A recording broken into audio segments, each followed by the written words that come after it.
कक्षा 12 भौतिक विज्ञान। उत्तल गोलीय अपवर्तक पृष्ठ के लिए अपवर्तन का सूत्र स्थापित कीजिए। n/v-1/u बराबर n-1/r। माना कि हमारे पास एक गोलीय उत्तल पृष्ठ है, वायु में अपवर्तनांक n1 और कांच के अंदर अपवर्तनांक n2 है, और इस गोलीय जो अपवर्तक पृष्ठ है इसकी वक्रता त्रिज्या कैपिटल R है। माना कि इस गोलीय पृष्ठ के उत्तल पृष्ठ की ओर कोई वस्तु बिंदु O रखी हुई है, जिससे किरण चलने के बाद अपवर्तन के नियम से अपवर्तित हो जाती है।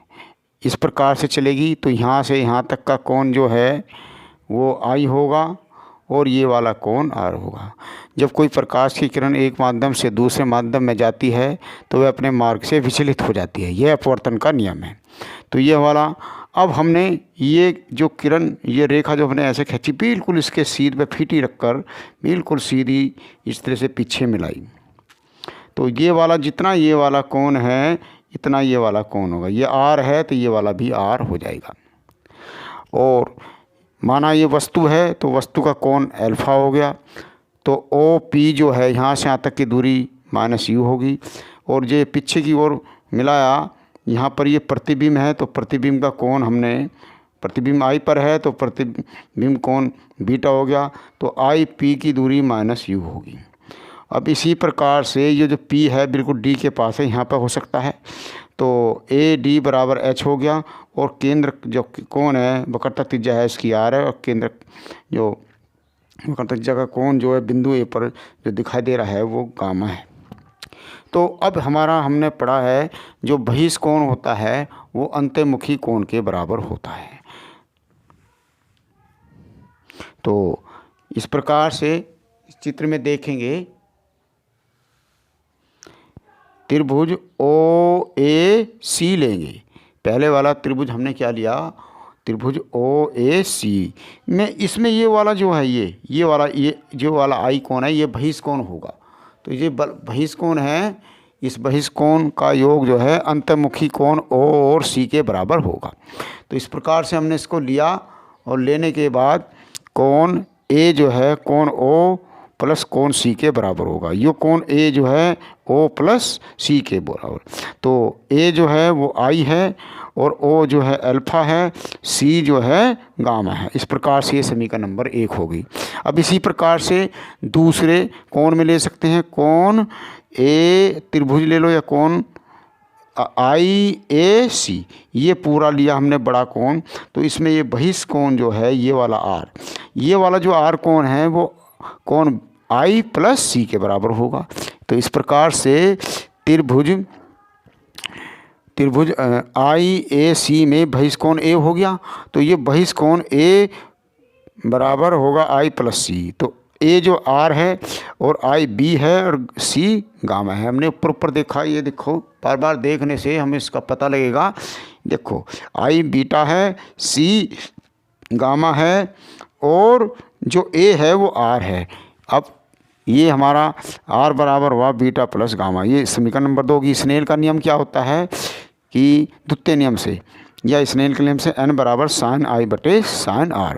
यदि कोण छोटे हैं, छोटे बहुत ही हैं, तो क्या कर सकते हैं हम, इसमें साइन I बराबर I लेंगे, साइन R बराबर R लेंगे।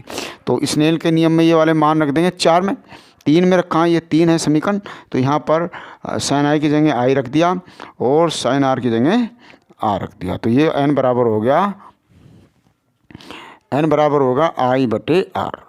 अब ये नीचे वाला इधर में n में गुना हो जाएगा, तो NR बराबर I। ये समीकरण नंबर हमारी क्या होगी, 4 होगी। अब हमें ये क्या है, R है और ये I है, तो ये हमारे ऊपर दिए हुए मान I और R के हमने अभी सिद्ध करे हैं या निकाले हैं।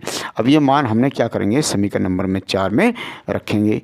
कौन से वाले, ये देखो I का मान तो ये वाला और R का मान ये वाला, ये मान हम समीकरण नंबर 4 में रखेंगे। अब यहाँ पर हमने आई का मान रखा, ये एन तैसी रहने दिया। अब एन रखने पर ब्रैकेट में बीटा प्लस गामा आर की जगह बराबर आई की आर की जगह क्या रखेंगे, अल्फा प्लस बीटा। आर की ये वाला आर है, इसके स्थान पे आर का मान और आई के स्थान पर ये आई का मान रख देंगे। ये इस प्रकार से हमारी समीकरण नंबर बन गई। अब हम क्या करेंगे, इस समीकरण में अल्फा बीटा के मान हमें ज्ञात करने पड़ेंगे। अब हम यहाँ से देखेंगे जो अल्फा है, तो अल्फा के बराबर क्या होगा, तो tan अल्फा। ये जो tan अल्फा है ये रहा tan अल्फा है, तो लंब बटे आधार, लंब कितना है इसमें h हो गया और आधार माइनस का u हो गया, ये हो गया। इसी प्रकार से हम बीटा का मान रख सकते हैं, तो बीटा बराबर tan बीटा देखो ये रहा, तो tan बीटा में लंब बटे आधार, यहाँ से यहाँ तक की दूरी, तो कितनी होगी h बटे माइनस v। इसी प्रकार से गामा में ले सकते हैं, लंब ये रहा गामा, लंब ये हो गया और आधार ये यहाँ से आता है, क्या p बिल्कुल d के पास है, तो कितना होगा tan गामा बराबर होगा h बटे r प्लस का है। अब ये क्या करेंगे, अल्फा बीटा गामा के मान समीकरण नंबर 5 में रख देंगे। अब समीकरण नंबर 5 कौन सी है, ये है समीकरण नंबर 5। इस वाली समीकरण नंबर 5 में हम क्या करेंगे, अल्फा बीटा गामा के मान रख देंगे, जो अभी हमने उसमें त्रिभुज की सहायता से निकाले हैं।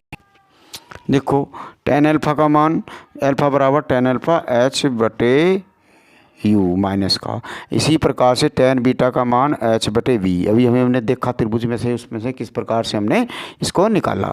अब यहाँ tan गामा बराबर होगा h बटे r।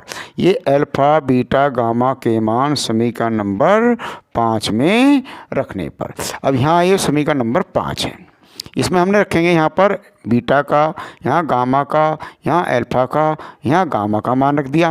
तो बीटा का मान है h बटे माइनस वी प्लस गामा का मान है h बटे आर बराबर अल्फा का मान है h बटे माइनस यू, गामा का मान है h बटे आर। अब हमें इसमें दोनों में ये h कॉमन दिखाई दे रहा है, इसको हमने बाहर ले लिया। अब इसी प्रकार से इसमें h कॉमन दिखाई दे रहा है, हमने इसको ले लिया। जब हमने इसको लिया, अब यहाँ पर लेने पर ये समीकरण बनी, s से h का सफाया हुआ, h खत्म हुआ।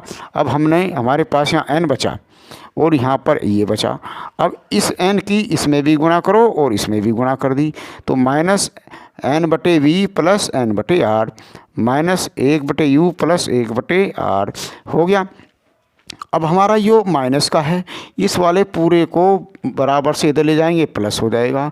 अब ये क्या चीज़ है, देखो ये वाला हमारा जो आर है, आर वाले की तरफ ले जाएंगे, ये इधर आके माइनस हो गया। ये देखो n बटे आर, तो ये प्लस का ये रहा यहाँ पर, और 1 बटे आर माइनस का है तो ये यहाँ पर, और 1 बटे n माइनस n बटे वी इधर आके प्लस हो गया, ये इधर है माइनस।